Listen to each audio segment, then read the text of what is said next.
kaya naman palang patalsikin ng Kongreso ang isang tao. Isipin nyo mabuti yun. Kaya naman pala niyang patalsikin ng isang Kongreso etong isang congressman. Nagawa nila kay Tebes eh. Tama, mali? O, di ba? Nagawa nila kay Tebes nang hindi pa napapatunayang siya po ay guilty. Alam naman natin, ayon sa ating batas, until proven na siya po ay may kasalanan, siya po ay nananatiling inosente. Tama, mali? Ako ba nagsabi nun? Hindi ho.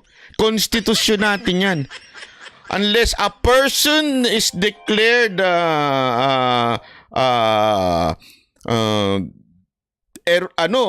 guilty, siya po ay inosente pa, sa madaling salita.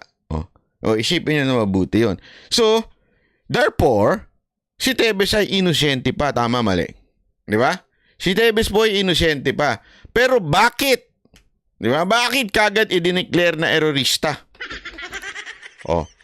Tapos, etong mga talagang dapat i-declare na erorista, etong Makatae Black, sabi pambihirang buhay, sila pa ang malayang tumatanggap ng ating tax.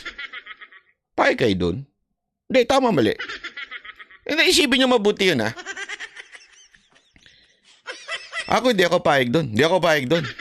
Mantakin mo yung tax ko, yung binabayad kong tax sa gobyerno, ginagamit pinangkakain ng mga erorista.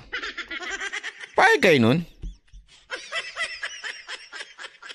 Diba? Isipin nyo na maigi yun, ha? Laliman nyo isip nyo. Nagawa nga nila yung kay Tebes eh. Dahil kalaban sa politika, kalaban sa negosyo. Nagawa nga nila yun eh. Napatalsikin sa kamera. Eto pang marami nang nagawang kasalanan sa bayan natin ang hindi nila mapatalsik.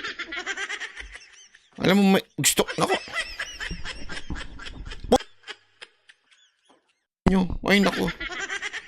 Buti na lang na-mute.